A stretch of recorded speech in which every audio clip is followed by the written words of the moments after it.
राजा भोज का सपना। वह कौन सा मनुष्य है जिसने महाप्रतापी राजा भोज महाराज का नाम न सुना हो।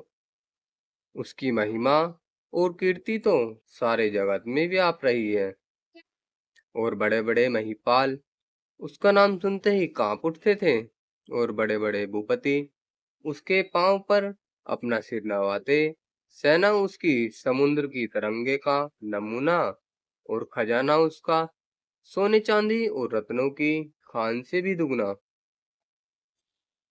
उसके दान ने राजा कर्ण को लोगों के जी से भुलाया और उसके न्याय ने विक्रम को भी लजाया। कोई उसके राजभर में भूखा न सोता और न कोई उघाड़ा रहने पाता।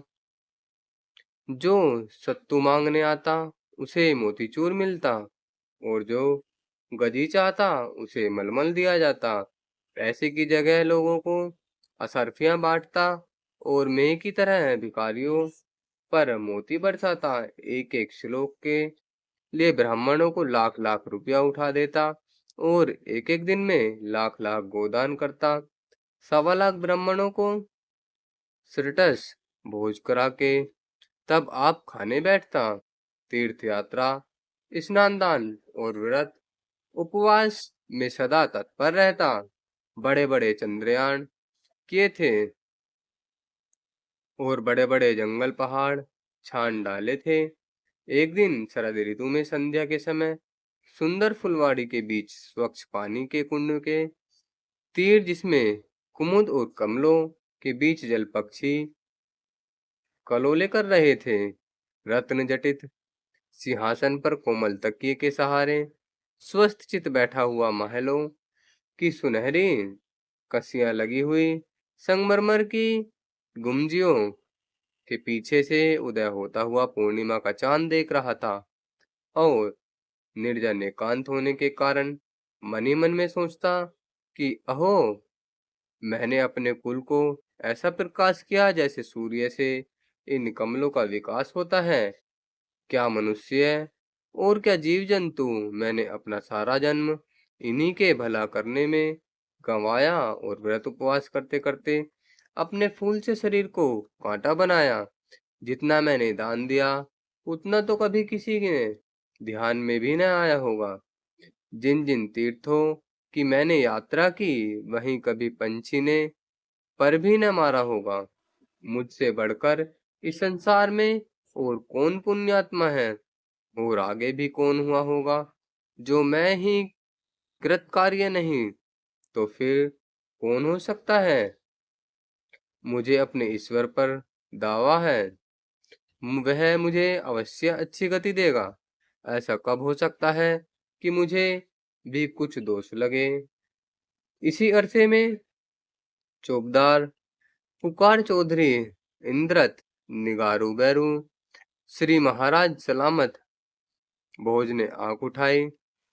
दीवान ने साष्टांग दंडवत की फिर सम्मुख आंख हाथ जोड़कर यूं निवेदन किया, पृथ्वीनाथ, वह कुएं सड़क पर जिनके वास्ते आपने हुक्म दिया था बनकर तैयार हो गए और आम के बाग भी सब जगह लग गए। जो पानी पीता है आपको आशीष देता है और जो उन पेड़ों की छाया में विश्राम करता है उनकी बढ़ती दौलत मानता है।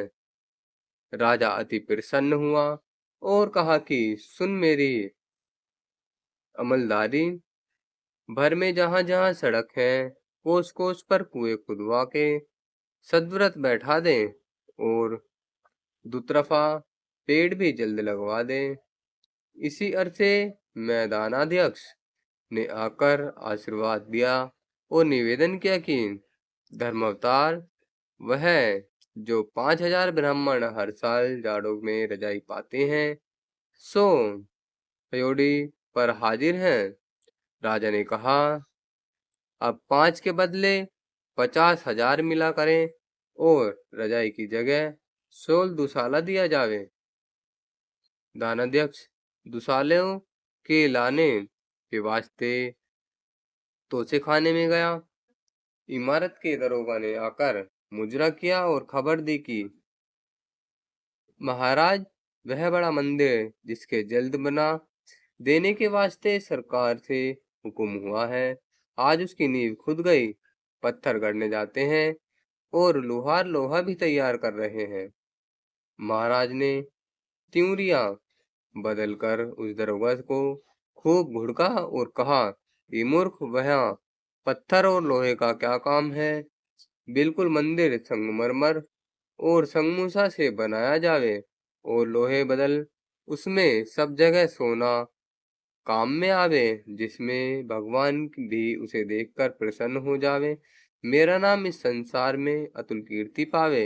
यह सुनकर सारा दरबार पुकार उठा कि धन्य महाराज, धन्य।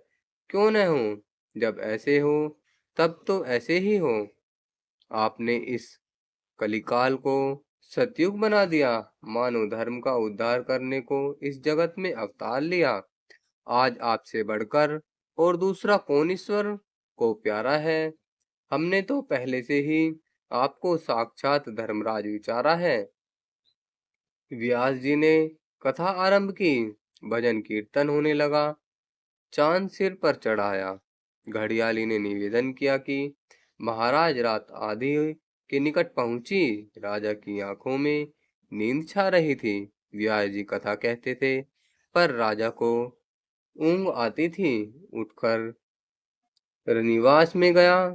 जड़ाऊ पलंग और फूलों की सेज पर सोई रानियों पैर दबाने लगी। राजा की आंख झपक गई तो स्वप्न में क्या देखता है कि वह बड़ा संगमरमर का मंदिर बनकर बिल्कुल तैयार हो गया। जहां कहीं उस पर नक्काशी का काम किया है तो बारीकी और सफाई में हाथी दांत को भी मात कर दिया है। जहां कहीं पचिकारी का हुनर दिखलाया है तो जवाहिरों को पत्थरों में जड़कर तस्वीर का नमूना बना दिया है। कहीं लालों के गुलालों पर नीलम की बुलबुलें बैठी हैं और ओस की जगह हीरो को लोलक लटकाए हैं। कहीं पुखरोजों की डंडियों से पन्ने के पत्ते निकाल कर मोतियों के बुट्टे लगाए हैं। सोने की चाबियों पर कमखाब के समियाने और उनके नीचे बिल्लोर के हजारों में गुलाब और केवड़े के फुहारे छूट रहे हैं। मानो धूप जल रहा है, सैकड़ों कपूर के दीपक बल रहे हैं। राजा देखते ही मारे घमंड के फूल कर मशक बन गया।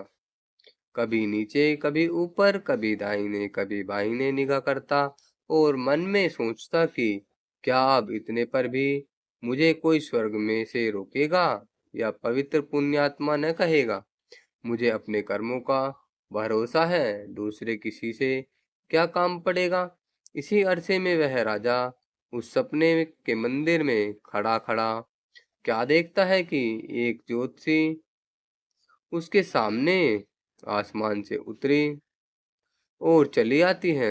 उसका प्रकाश तो हजारों सूर्यों से भी अधिक है, परंतु जैसे सूरज को बादल घेर लेता है, इस प्रकार उसने मुंह पर घूंघट डाल लिया है। नहीं तो राजा की आंखें कब उस पर ठहर सकती थी, वर्ण इस घूंघट पर भी मारे चकाचौंध के झपकी चली जाती थी।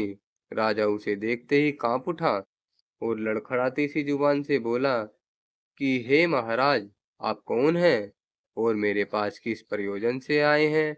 उस देव पुरुष ने बादल की गरज के समान गंभीर उत्तर दिया कि मैं सत्य हूँ, मैं अंधों की आंख खोलता हूँ, मैं उनके आगे से धोखे की पट्टी हटाता हूँ, मैं मृग तृष्णा के भटके हुओं को भ्रम मिटाता हूँ और सपने के भूले हुओं को नींद से जगाता हूँ। हे भोज, यदि कुछ हिम्मत रखता है तो आ में हमारे साथ आ और हमारे तेज के प्रभाव से मनुष्यों के मन में मंदिरों का भेद ले। इस समय हम तेरे ही मन को जांच रहे हैं।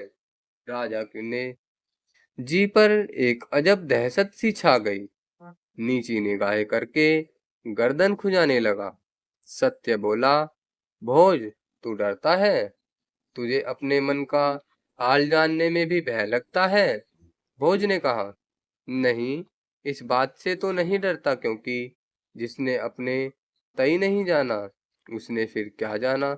सिवाय इसके, मैं तो आप चाहता हूँ कि कोई मेरे मन की था लेवे और अच्छी तरह से जांचे।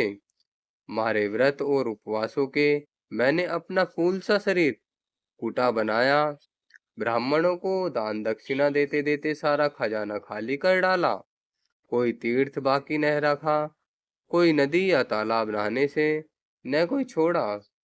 ऐसा कोई आदमी नहीं है जिसकी निगाह में मैं पवित्र पुण्यात्मा न ठहरूं। सत्य बोला, ठीक, पर भोज यह तो बतला तू कि ईश्वर की निगाह में क्या है। क्या हवा में बिना धूप त्रिसरेणु कभी दिखलाई देते हैं? पर सूरज की किरण पड़ते ही कैसे अनगिनत चमकने लग जाते हैं? क्या कपड़े से छाने हुए मैले पानी में किसी को कीड़े मालूम पड़ते हैं? पर जब खुर्दनबीन शीशे को लगाकर देखो, तो एक एक बूंद में हजारों की जीव सूझने लग जाते हैं। बस, जो तू उस बात को जानने से, जिस अवश्य जानना चाहिए, डरता नहीं है, तो आ मेरे साथ। आ, मैं तेरी आंखें खोलूंगा। निदान सत्य यह कहे के राजा को मंदिर के उस बड़े ऊंचे दरवाजे पर चढ़ा ले गया, जहां से सारा बाग दिखलाई देता था। फिर उससे यूं ही कहने लगा कि भोज, मैं अभी तेरे पाप कर्मों का भी कुछ भी चर्चा नहीं करता, क्योंकि तूने अपने तय निरा निष्पाप समझ रखा है। पर वह यह है तो बतला कि तूने पुण्य कर्म कौन कौन से किए हैं, कि जिनसे सर्वशक्तिमान जगदीश्वर संतुष्ट होगा। राजा यह सुन के अत्यंत प्रसन्न हुआ। यह तो मानो उसके मन की बात थी। पुण्य कर्म के नाम से उसका चित्त को कमल सा खिला दिया। उसे निश्चय था कि पाप तो मैंने चाहे किया हो चाहे न किया हो, पर पुण्य मैंने इतना किया कि भारी से भारी पाप भी उसके पासंग में न ठहरेगा। राजा को वहां उस समय सपने में तीन पेड़ बड़े ऊंचे ऊंचे अपनी आंख के सामने दिखाई दिए, फलों से इतने लदे हुए कि मारे बोझ के उनकी टहनियां धरती पर झुक गई थी। राजा उन्हें देखते ही हरा हो गया और बोला कि सत्य, यह ईश्वर की भक्ति और जीवों की दया अर्थात ईश्वर पर मनुष्य दोनों की प्रति के पेड़ों दे हैं। देखो, फलों के बोझ से धरती पर नए जाते, यह तीनों मेरे ही लगाए हैं। पहले मैं तो यह सब लाल लाल फल मेरे दान से लगे हैं, और दूसरों में वह पीले मेरे न्यास से, और तीसरे में यह सफेद फल मेरे तप का प्रभाव दिखलाते हैं।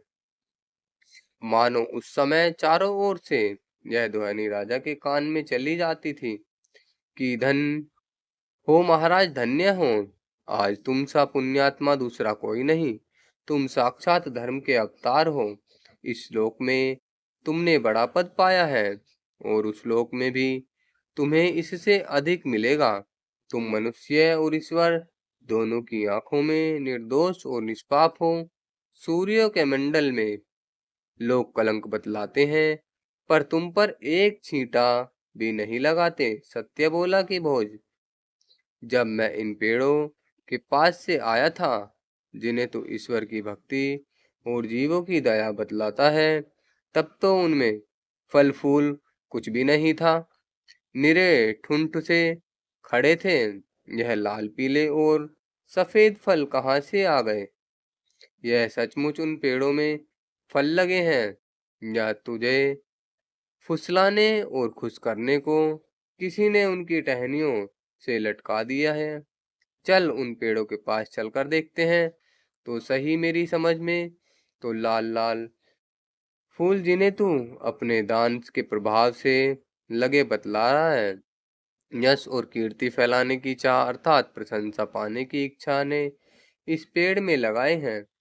निदान जो हो सत्य ने उस पेड़ को छूने को हाथ बढ़ाया।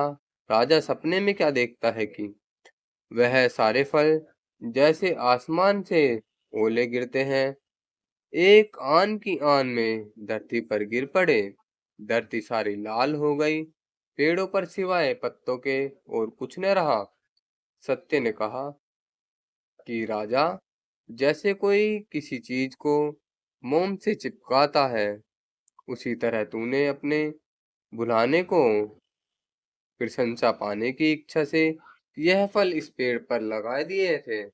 सत्य के तेज से वहां मोम गल गया, पेड़ ठुंड का ठुंड रह गया।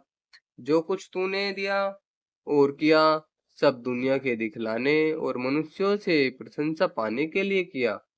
केवल ईश्वर की भक्ति और जीवों की दया से तो कुछ भी नहीं दिया। यदि कुछ दिया हो या किया हो तो तू ही क्यों नहीं बतलाता? मूर्ख, इसी के भरोसे पर तू फला हुआ स्वर्ग में जाने को तैयार हुआ है था। भोज ने एक ठंडी सांस ली। उसने तो औरों को भूला समझा था, परंतु वह सबसे अधिक भूला हुआ निकला। सत्य से उस पेड़ की तरफ हाथ बढ़ाया और सोने की तरह चमकते पीले पीले फलों से लदा हुआ था।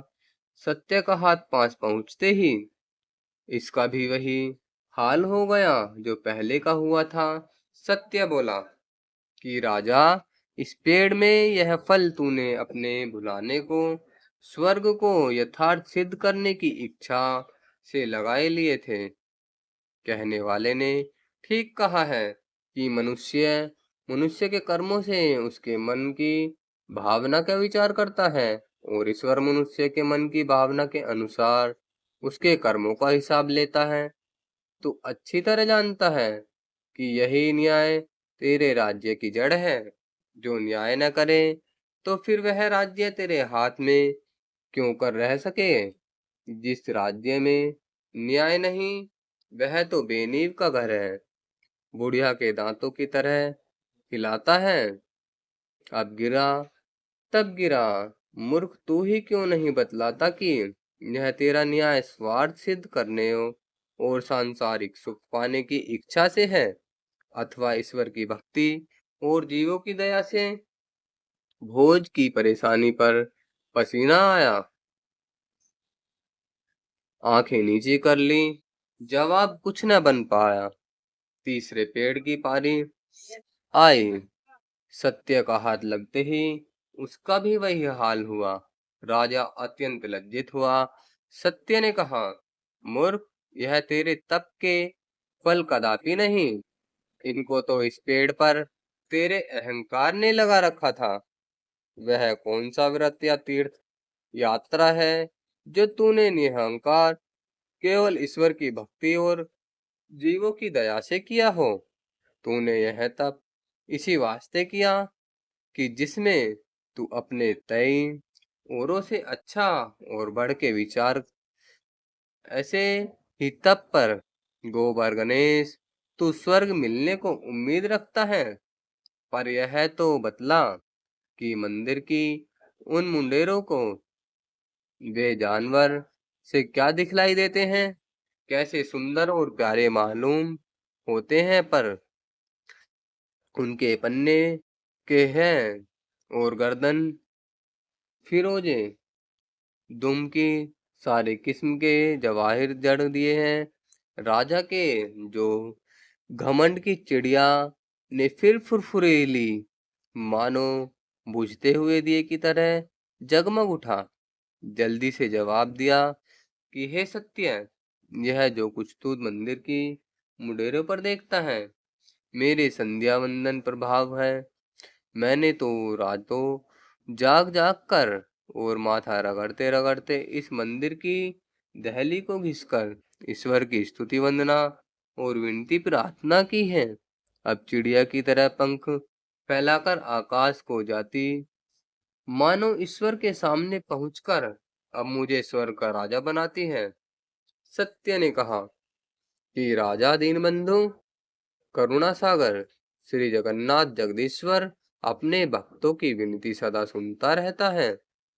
और जो मनुष्य शुद्ध हृदय, निष्कपट होकर नम्रता और श्रद्धा के साथ अपने दुष्कर्मों का पश्चाताप अथवा उनके क्षमा होने का टूक भी निवेदन करता है, वह उसका निवेदन उसी समय सूर्य चंद्र को भेद कर पार हो जाता है। फिर क्या कारण है कि यह सब आप तक मंदिर की मुंडेर पर ही बैठे रहे? आज चल देखें तो सही, हम लोगों के पास जाने पर आकाश तो उड़ जाते हैं। जा उसी जगह पर कटे कबूतरों की तरह फड़फड़ाया करते हैं। भोज डरा लेकिन सत्य का साथ न छोड़ा। जब मुंडेर पर पहुंचा तो क्या देखता है कि वे सारे जानवर जो दूर से ऐसे सुंदर दिखाई देते थे, मरे हुए पड़े हैं। पंख नुचे खुचे और बहुतेरे बिल्कुल सड़े हुए, यहाँ तक कि मारे बदबू के राजा का सिर भिन्ना उठा। दो एक में जिनमें कुछ दम बाकी था, जो उड़ने का इरादा भी किया, तो उनके पंख पारे की तरह भारी हो गए और उन्हें उसी ठोर दबा रखा। तड़फा जरूर किए और उड़ने जरा भी नहीं दिया। सत्य बोला, भोज बस यही तेरे पुण्य कर्म है।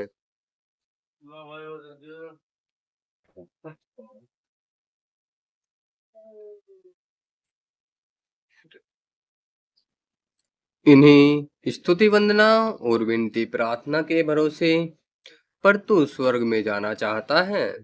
सूरत तो इनकी बहुत अच्छी है, पर जान बिल्कुल नहीं है।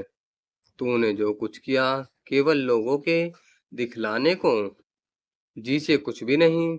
जो तू एक बार भी जी से पुकारा होता कि दीन बंधु, दीननाथ, दीन हितकारी, मुझ पापी महाअपराधी डूबते हुए को बचा और कृपा दृष्टि कर, तो वह तेरी पुकार तीर की तरह तारों के पास पहुंची होती। राजा ने सिर नीचा कर लिया, उत्तर कुछ न बना। सत्य ने कहा कि भोज अब आ, फिर इस मंदिर के अंदर चले और वहां तेरे मन के मंदिर को जांचें। यद्यपि मनुष्य के मन में मंदिर में ऐसे ऐसे अंधेरे तहखाने और तलघर पड़े हुए हैं कि उनको सिवाय सर्वदर्शी घटघट अंतर्यामी सकल जगत स्वामी और कोई भी नहीं देख अथवा जांच सकता, तो भी तेरे परिश्रम व्यर्थ न जाएगा। राजा उस सत्य के पीछे खिंचा खिंचा फिर मंदिर के अंदर घुसा, पर अब तो उसका हाल ही कुछ से कुछ हो गया। सचमुच सपने में खेल सा दिखाई दिया। चांदी सारी चमक जाती रही, सोने की बिल्कुल दमक उड़ गई। दोनों में लोहे की तरह मोर्चा लगा हुआ और जहां तहां से मुलमा उड़ गया था। भीतर ईंट पत्थर कैसा दिखलाई देता था। जवाहिरों की जगह केवल काले काले दाग रह गए थे और संगमरमर की चट्टानों में हाथ हाथ पर भर गहरे गड्ढे पड़ गए। राजा यह देखकर भौचक सा रह गया। ओसान जाते रहे, हक्का बक्का बना गया। धीमी आवाज से पूछा कि यह टिड्डी दल की तरह इतने दाग इस मंदिर में कहाँ से आए? जिधर मैं निगाह उठाता हूँ, सिवाय काले काले दागों के और कुछ भी नहीं दिखलाई देता। ऐसा तो छिपी छींट भी नहीं छपेगी और न शीतला बिगड़ा किसी का चेहरा देख पाएगा। सत्य बोला कि राजा, ये दाग जो तुझे मंदिर में दिखलाई देते हैं, वे दुर्वचन हैं जो दिन रात तेरे मुख से निकल निकल किए हैं। याद तो कर, तूने क्रोध में आकर कैसे कड़ी कड़ी बातों लोगों को सुनाई हैं। क्या खेल में और क्या आना अथवा दूसरे का चित्त प्रसन्न करने को, क्या रुपया बचाने अधिक अथवा अधिक लाभ पाने को और दूसरों का देश अपने हाथ में लाने अथवा किसी बराबर वाले से अपना मतलब निकालने और दुश्मनों को नीचा दिखलाने को कितना झूठ बोला है। अपने ऐब छिपाने और दूसरों की आंखों में अच्छा मालूम होने अथवा झूठी तारीफ पाने के लिए कैसी कैसी सेखियां हाकी हैं। अपने को औरों से अच्छा और अपने से बुरा दिखलाने को कहाँ तक बातें बनाई हैं, तो अब कुछ याद भी नहीं आ रहा। बिल्कुल एक बरगी भूल गया, पर वहां वह तेरे मुंह से निकलते ही बही में दर्ज हुआ। तू इन दागों को गिनने में असमर्थ है, पर उस घटघट पर निवासी अनंत अविनाशी को एक एक बात जो तेरे मुंह से निकली है याद है और याद रहेगी। उसके निकट भूत और भविष्य दोनों वर्तमान सा है। भोज ने सिर न उठाया, पर उस दबी जबान से ही इतना मुंह से वो निकला कि दाग पर ये हाथ हाथ भर गाढ़े क्यों कर पड़ गए। सोने चांदी में मोर्चा लगकर ये ईंट पत्थर कहाँ से दिखलाई देने लगे। सत्य ने कहा कि राजा, क्या तूने कभी किसी को कोई लगती हुई बात नहीं कही अथवा बोली ठोली नहीं मारी? अरे नादान, यह बोली ठोली तो कोली से भी अधिक काम कर जाती है। तू तो इन गड्ढों की ही देखकर रोता है, पर तेरे ताने तो बहुतों की छातियों से पार हो गए हैं। जब अहंकार का मोर्चा लगा, तो फिर यह दिखलावे का कब तक ठहर सकता है। स्वार्थ और अश्रद्धा का ईंट पत्थर प्रकट हो आया। राजा को इस अरसे में चमगादड़ों ने बहुत तंग कर रखा था। मारे भूखे सिर कट फटा जाता था। पगने और पतंगों से सारा मकान भर गया था। राजा को बीच बीच में पंखे वाले सांप और बिच्छू भी दिखलाई देते थे। राजा घबरा कर चिल्ला उठा कि यह मैं किस आफत में पड़ा। इन कमबख्तों को यहाँ किसने आने दिया? सत्य बोला, राजा, सिवाय तेरे इनको यहाँ कौन आने देगा? तू ही तो इन सबको लाया है। यह सब तेरे काम की बुरी वासना है। तूने समझा था कि जैसे समुद्र में लहर उठा और मीटा करती हैं, उसी तरह मनुष्य के मन में भी संकल्प की मौज उठा मिटा सकती हैं। पर रे मूड रे आदरक्ष कि आदमी के चित्त में ऐसा सोच विचार कोई नहीं आता, तो जब कर्ता प्राणदाता परमेश्वर के सामने प्रत्यक्ष नहीं हो जाता। यह चमगादड़ और भनगे और सांप बिच्छू और कीड़े मकोड़े जो तुझे दिखलाई देते हैं, संकल्प विकल्प हैं जो दिन रात तेरे अंतकरण में उठा किए, और उन्हें चमगादड़ और भनगे और सांप बिच्छू और कीड़े मकोड़े की तरह तेरे हृदय के प्रकाश उड़ते रहे। क्या कभी तेरे जी में किसी राजा की और कुछ देश नहीं रहा? उसके मुल्क माल पर लोग नहीं आया था? अपनी बढ़ाई का अभिमान नहीं हुआ? या दूसरों की सुंदर स्त्री देखकर उस पर दिल न चला? राजा ने एक बड़ी लंबी ठंडी सांस ली और अत्यंत निराश होकर वह बात कही कि इस संसार में ऐसा कोई मनुष्य नहीं जो कह सके कि मेरा हृदय शुद्ध है और मन में कुछ भी पाप नहीं। इस संसार में निष्पाप रहना बहुत कठिन है। जो पुण्य करना चाहते हैं उनमें भी पाप निकल आता है। इस संसार में पाप से रहित कोई भी नहीं। ईश्वर के सामने पवित्र पुण्यात्मा कोई भी नहीं। सारा मंदिर वर्ण, सारी धरती आकाश गूंज उठा, कोई भी नहीं, कोई भी नहीं, कोई भी नहीं। सत्य ने जो आंख उठाकर उस मंदिर की एक दीवार की तरफ देखा, तो वह उसी संगमरमर से आईना बन गया। राजा ने कहा कि अब तू इस आईने में भी तमाशा देख रहे, और जो कर्तव्य कर्मों ने न करने से तुझे पाप लगे हैं उनका हिसाब ले। राजा उस आईने में क्या देखता है? जिस प्रकार बरसात की बड़ी हुई किसी नदी के जल प्रवाह से बहे जाते हैं, उसी प्रकार अनगिनत सूरतें एक ओर से निकलती और दूसरी ओर अलोप होती चली जाती हैं। कभी तो राजा को वे सब भूखे और नंगे आईने में दिखलाई देते, जिन्हें राजा खाने पहनने को दे सकता था, पर न देकर दान का रुपया उन्हीं हट्टे कट्टे मोटे मुस्टंड खाते पीते हुए को देता रहा, जो उसकी खुशामद करते थे या किसी की सिफारिश ले आते थे या उसके कारदारों को घूंस देकर मिला लेते थे, या सवारी के समय मांगते मांगते और शोरगुल मचाते मचाते उसे तंग कर डालते थे, या दरबार में आकर उसे लज्जा के भंवर में गिरा देते थे, या झूठा छापा तिलक लगाकर उसे मक्र के जाल में फंसा लेते थे, या जनपत्र में भले बुरे गिरह बतलाकर कुछ धमकी भी दिखला देते थे, या सुंदर कविता और श्लोक पढ़कर उसके चित्त को लुभाते थे।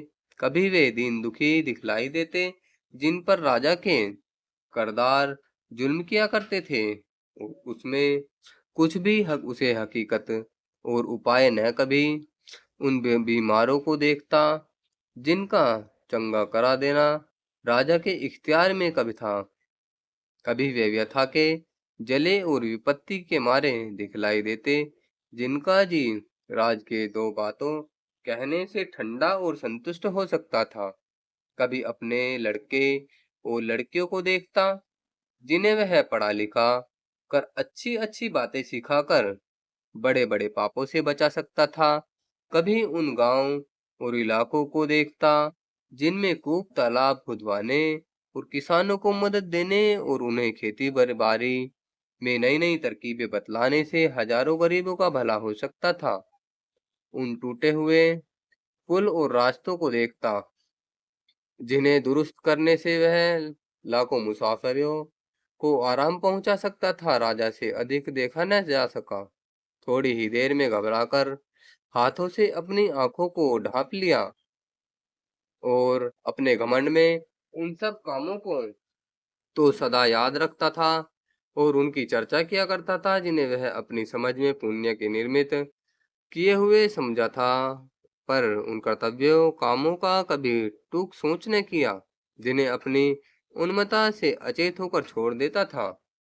सत्य बोला राजा, अभी से क्यों घबरा गया? आ इधर आ, इस दूसरे आईने में तुझे अपने अब उन पापों को दिखलाता हूँ जो तूने अपनी उम्र में किए हैं। राजा ने हाथ जोड़े और पुकारा कि बस महाराज, बस कीजिए। जो कुछ देखा उसी में मैं तो मिट्टी सा हो गया, कुछ भी बाकी न रहा। अब आगे क्षमा कीजिए, पर यह तो बतलाइए कि आपने यहाँ आकर मेरे शरबत में क्यों जहर घोला और पक्की पकाई खीर में सांप सा विष उगला, और आपने मेरे आनंद को इस मंदिर में आके नाश में मिलाया, जिसे मैंने सर्वशक्तिमान भगवान के अर्पण किया।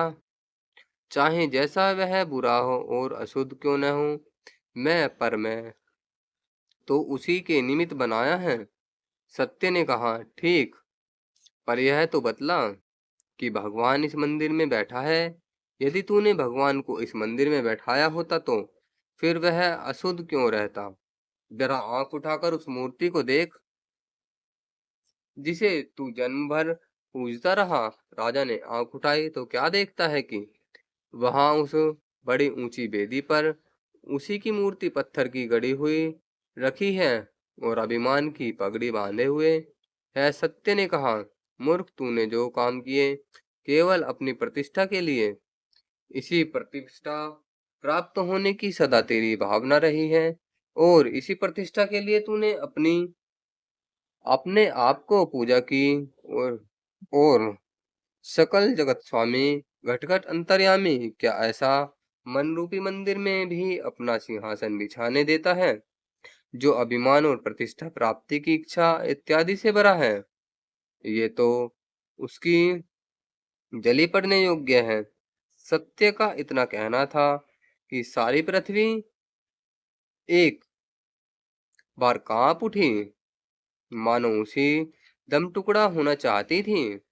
आकाश में ऐसा शब्द हुआ कि जैसा प्रलय काल में मेघ गर्जा, मंदिर की दीवार चारों ओर से अड़अड़ा गिर पड़ी, मानो उस पापी राजा को दबा लेना चाहती थी।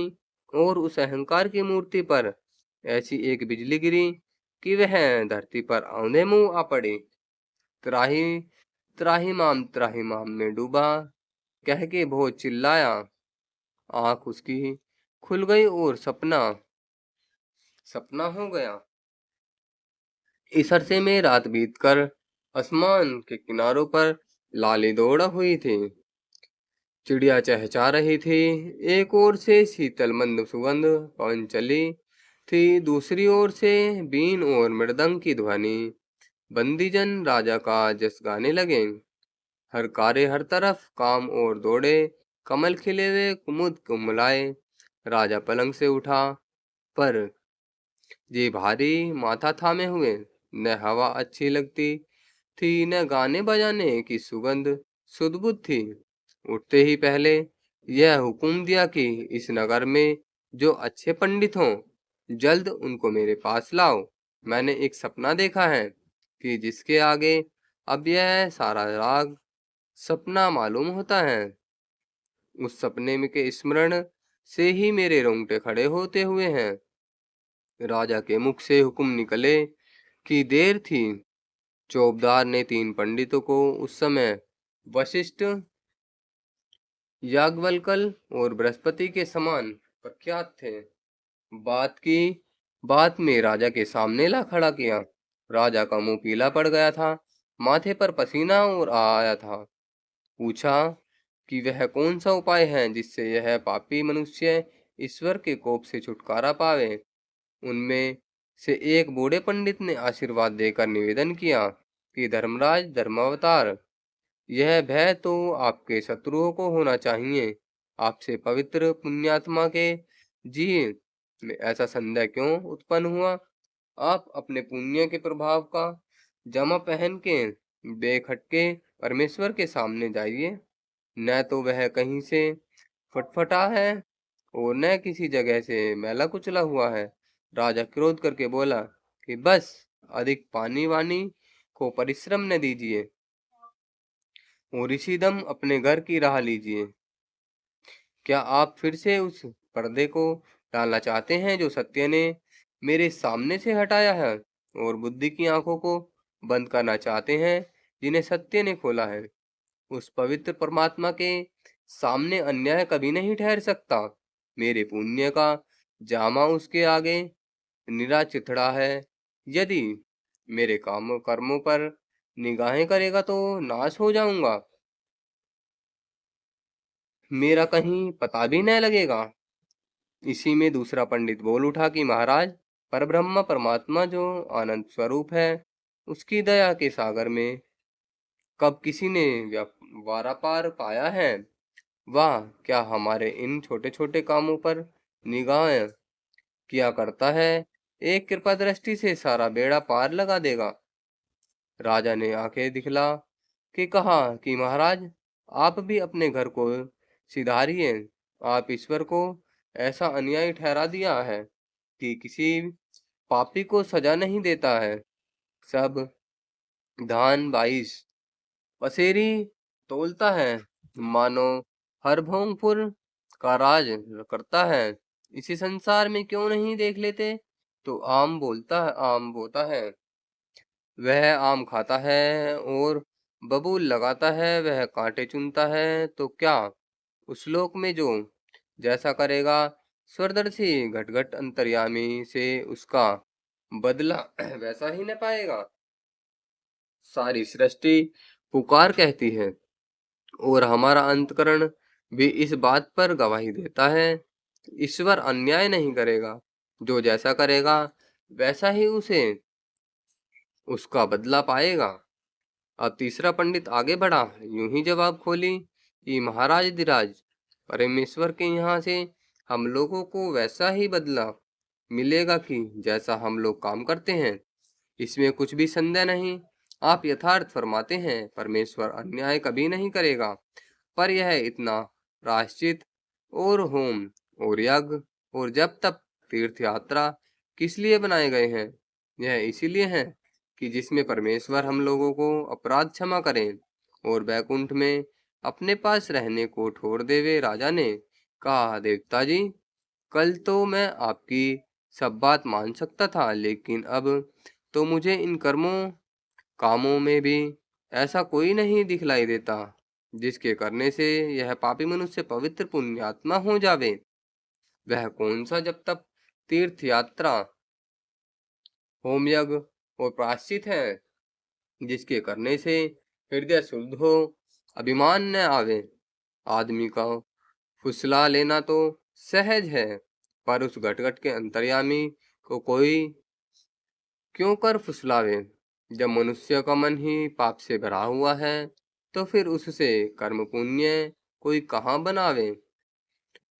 पहल आप उस स्वप्न को सुनिए जो रात देखा है, तब फिर पीछे वह उपाय बतलाइए जिससे पापी मनुष्य ईश्वर के कोप से छुटकारा पाता है।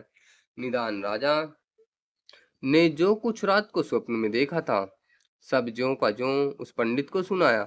पंडित जी तो सुनते ही आवाक हो गए, सिर झुका लिया। राजा ने निराश होकर चाहा कि तुसानल के जल मेरे,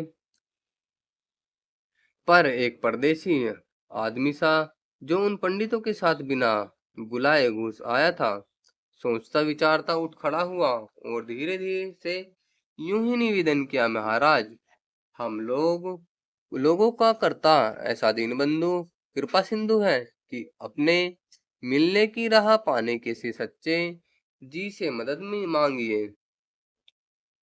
हे पाठक जनों, क्या तुम भी भोज की तुरंत तरह ढूंढते हो और भगवान से उसके मिलने की प्रार्थना करते हो? भगवान तुम्हें शीघ्र ऐसी बुद्धि दे और अपनी राह पर चलावे, यही हमारा अंतकरण से आशीर्वाद है। जिन ढूंढा तिन पाया, गहरे पानी पैठ। और तब से वह अपने सभी बुरे कर्मों को छोड़कर अच्छे कार्यों में रत रहने लगता है।